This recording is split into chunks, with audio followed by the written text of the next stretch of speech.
I've been on a bit of a tear this week because of a conversation I had with two sister friends within a few days of each other. In the one, her gentleman friend ridiculed her because of her friendliness. She's always been a happy and cheerful sort, you know, smiling and talking away with strangers as if they were long-lost friends. She's open and a sweetie, and that's the problem her gentleman friend had. And he said this to her, "That's why you can't keep a man." Apparently he felt she was being too friendly. I've known this sister for years, and I can assure you she wasn't being flirtatious or improper with men. And no one took it out of sorts or thought anything of it. She was simply being her bubbly, happy to be alive and living self. Her personality. Needless to say, she was saddened and downcast by it, and days later she's still affected. With the other sister friend, her gentleman is ready to take the relationship to the next level after about 4 weeks of dating. She's not ready for that, she's not really sure how she feels about him, but he insulted her when she stated she wasn't ready by asking her if she was 17 years old. Needless to say, I got on a soapbox with a bit of a tirade, the dining room table, and was ready to climb on the roof. I was just that angry. Now hear me, these women aren't children, they're both mid-aged. One's been divorced for a number of years, and is raising 2 children like a champ. They're both excelling at their jobs, have their own homes, no real debt. They're stable, and they're working it. They are both nice and sweet, good people, you know. Yet the men they've chosen to share time with said something that had them floored, really, still floored. And so here I am with you, my sisters, and I will say the same thing to you that I said to them, and that's, if you allow someone to kill your spirit, it's almost impossible to crawl out of that grave. Let me repeat myself. If you allow someone to kill your spirit, it will be almost impossible for you to crawl out of that grave.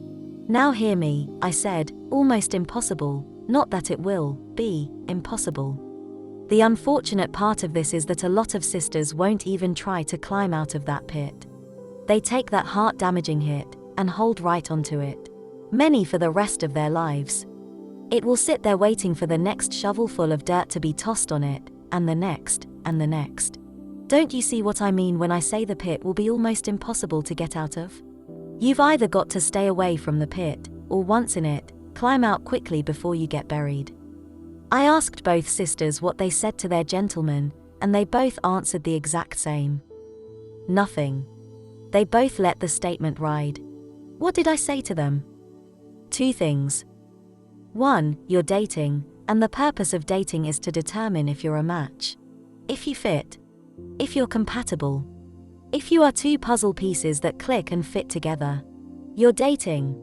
Not married. Nothing says you have to stay in the relationship if it's not working. If you don't mesh. That's 1. Then 2. People will show you who they are and what they're about. You simply need to be watchful and listening. As far as I'm concerned, both these men are standing on a ladder with a big red flag in their hands, and they're waving it like mad. How can anyone miss that? Sisters, I ask that you give me a few minutes to chat this out with you, because I believe there's a lesson to be learned from what our sisters have undergone. The saying, if you allow someone to kill your spirit, it's almost impossible to crawl out of the grave, is a figure of speech that points to the devastating impact of allowing someone, or something, to pound down and extinguish your enthusiasm, motivation, your heart, drive, and inner vitality.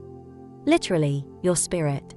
You want to know what the consequences and repercussions are of allowing your spirit to be extinguished or beaten down can cost you. For one, it can result in a loss of enthusiasm and self-motivation across the board.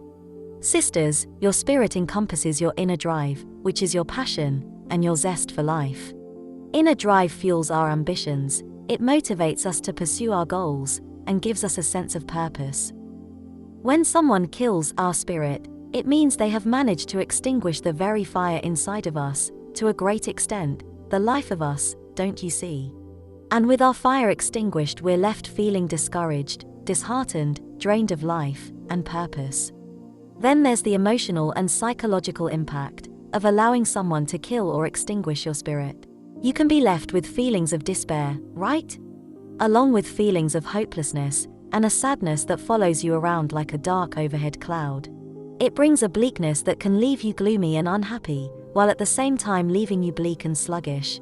It can manifest as a loss of interest in the activities you once enjoyed, or a lack of enthusiasm for life, and further, it can result in a diminished sense of self-worth. Can't you see the impact of allowing someone to say anything they want to you, and over you in your life? Especially if you accept it. And no, dears, if you don't rebuff the statement spoken to you, literally spoken over you, then you are allowing or accepting it. Hurt feelings and all. Hear me, sisters, if you allow something to be said to you unchecked, then you're inviting it into your heart and your head. Why do you think the two sisters were so upset about what their gentleman said to them? Because it hurt their feelings, it stung, and down deep I believe it made them feel some kind of way about themselves. It hurt them to their spirit. Listen, I'm not saying get into a full-fledged fight or argument about it. I'm simply saying look at this, and monitor your interactions going forward. This is good for women friends as well as men friends.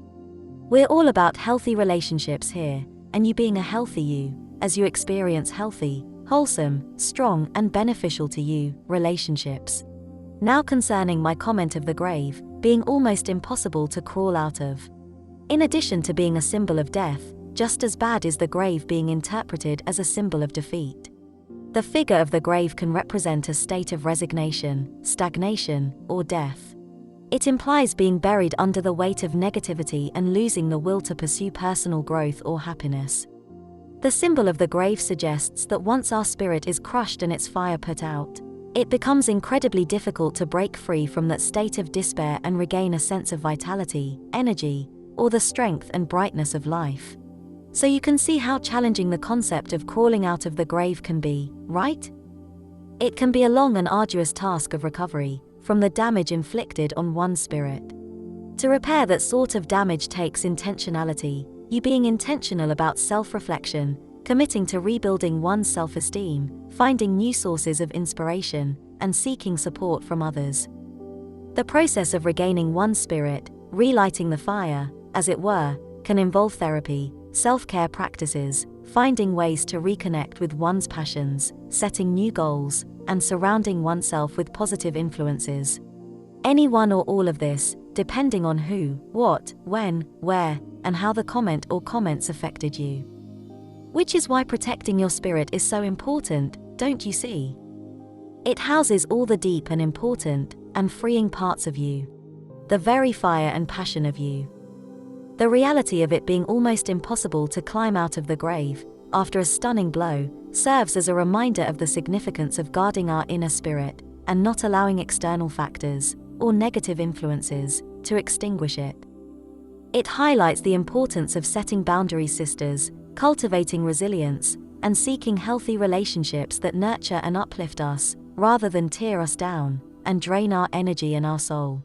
Overall, this saying emphasizes the profound impact that allowing someone to crush our spirit can have on our well-being and personal growth, and it serves as a reminder, sisters, that we should always be about protecting our inner fire, persevering in the face of challenges, and actively seeking environments and relationships that foster our growth and happiness. Now, before we end here, let's speak quickly about boundaries. A boundary is a line that shouldn't be crossed, or a subject that not just any old body can bring up and try to talk to you about. Those are boundaries. Everybody can have an opinion on whatever they want, but they don't have a right to force you to listen to it. A boundary speaks to their limitations and your freedom of choice. Got it? In both the examples of the sisters I shared with you earlier, the men had the right to have, or form, their own opinions, but they didn't have the right to say what they said. Neither statement was constructive, they were both hurtful. And what were the women supposed to do? The one should stop being friendly and outgoing. She's supposed to alter her personality to be in a relationship with this guy. And regarding the other sister, she's to be intimate when she's not ready, really not even sure she wants that type of relationship at all with him. Because from her perspective, they're in the discovery stage of the relationship. And that's why you need boundaries. Psychological as well as emotional barriers, as the case may warrant. These barrier types are crucial to maintaining one's inner spirit and protecting the fire within from being extinguished by external influences. Then sisters, you need to determine what is and is not acceptable to you. You don't wait until you're in a relationship or faced with the issue, then try to get this figured out. You should have this figured out right now. So when someone says something wrong to you, or treats you in an unacceptable manner, all you have to do is to fall back on your already established boundaries. Do you see the value in that? Well, here it is. You setting boundaries helps to prevent others from draining your energy, diminishing your spirit, or extinguishing your fire. Boundaries gives you ground to prioritize your well-being and create a safe space for your spirit to thrive. Further, you need to get rid of any negativity that's slipped into your head. Using positive self-talk and affirmations can help shield your spirit from negativity. By consciously replacing self-doubt, criticism, and negative thoughts with empowering and uplifting statements, you create a psychological barrier that fosters resilience and aid in you maintaining a healthy and positive outlook on your life. Taking care of yourself, mentally, emotionally, and yes, your physical well-being, is crucial for protecting your spirit and keeping your fire, your passions, alive and burning. This can include indulging in things like hobbies, exercise, spending time in nature, practicing gratitude, or seeking professional help when needed. Can't you see that taking care of yourself can, and does, act as a shield against stress, burnout, and external pressures that can dampen your spirit and put out your fire? Then sisters, you want to surround yourself with positive and supportive individuals who build you up and not tear you down. This acts as a wonderful emotional barrier against negative influences. Build your village by cultivating relationships with people who uplift, encourage, and inspire you.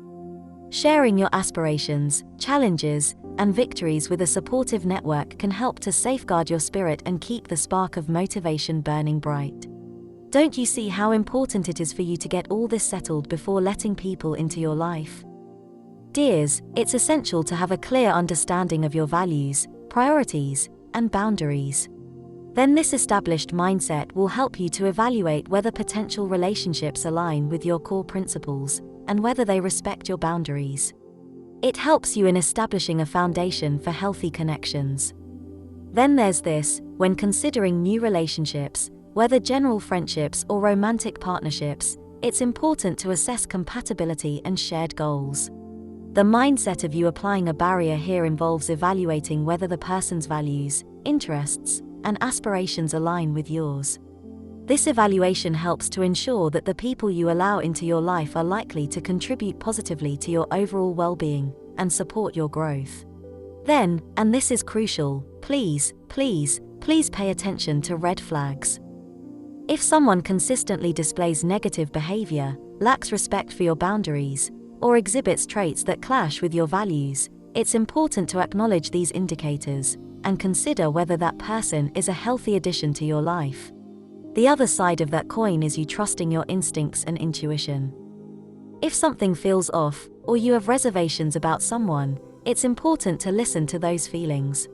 Your intuition can often guide you toward healthier relationships and protect you from potentially harmful ones. Remember, the mindset of a barrier does not mean shutting everyone out or being overly guarded. It's about consciously and wisely choosing those relationships that align with your values, support your growth, and contribute to your overall well-being. By embracing the power of boundaries and recognizing your worth, you can shape a life filled with meaningful connections and personal growth. Maybe it's time to let go of relationships that drain your energy and embrace those that uplift and empower you. Take the first step today towards creating a vibrant and authentic life that aligns with your values. Find your village, a community of like-minded individuals who are committed to nurturing healthy relationships and don't settle for anything less than you deserve. Thank you for watching, and remember to subscribe for more empowering content. Stay inspired, stay connected, and always honor your worth. Until next time.